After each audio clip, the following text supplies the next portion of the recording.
शेर, हाथी, सियार और नागमणि। बहुत समय पहले की बात है। एक घने जंगल में एक क्रूर शेर रहता था। वह जंगल के सभी जानवरों को मारकर खा जाता था। उसकी दहशत से जंगल के सभी जानवर डरते थे।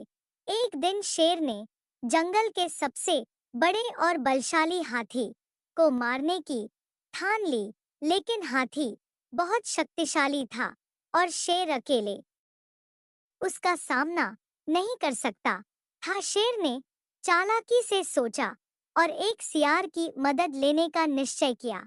शेर ने सियार को बुलाया और कहा, सियार भाई, अगर तुम मेरी मदद करो तो मैं तुम्हें रोज अच्छा भोजन दूंगा। सियार चतुर था। उसने तुरंत पूछा, क्या करना होगा, महाराज? शेर बोला, मुझे जंगल के सबसे बड़े हाथी को मारना है, लेकिन मैं अकेले उसे हरा नहीं सकता।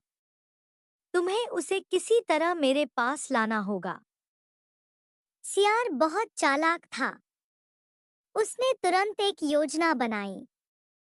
वह हाथी के पास गया और बोला,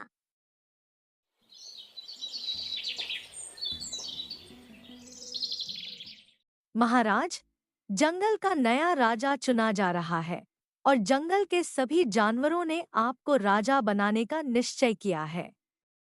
शेर महाराज खुद आपको यह ताज पहनाने के लिए बुला रहे हैं। हाथी को यह सुनकर बहुत खुशी हुई। वह बिना सोचे समझे सियार के पीछे चल पड़ा। सियार उसे जंगल के बीच स्थित एक गहरे दलदल की ओर ले गया। जब हाथी वहां पहुंचा, तो वह दलदल में फंस गया। अब शेर ने मौका देखकर उस पर हमला कर दिया और धीरे-धीरे उसे मारकर खा लिया।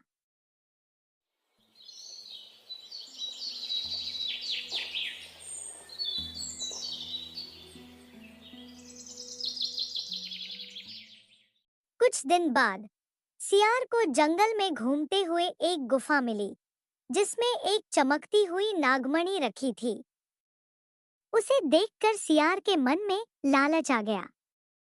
उसने सोचा, अगर यह मणि मेरे पास हो, तो मैं अपार धन और शक्ति प्राप्त कर सकता हूँ। लेकिन गुफा के अंदर एक बड़ा नाग इस मणि की रक्षा कर रहा था। सियार ने चालाकी से नाग से कहा, हे नागराज, यह मणि तो साधारण लोगों के लिए है। आप जैसे महान नाग को इसकी क्या आवश्यकता? यदि आप इसे मुझे दे दें, तो मैं आपकी कीर्ति पूरे जंगल में फैला दूंगा। नाग उसकी बातों में आ गया और मणि उसे दे दी। लेकिन जैसे ही सियार मणि लेकर भागने लगा, नाग ने उसे डस लिया। सियार वहीं पर तड़प तड़प कर मर गया। सीख एक, चालाकी का उपयोग बुरे उद्देश्य के लिए किया जाए तो उसका बुरा परिणाम ही मिलता है। दो, अत्यधिक लालच इंसान या जानवर को विनाश की ओर ले जाता है।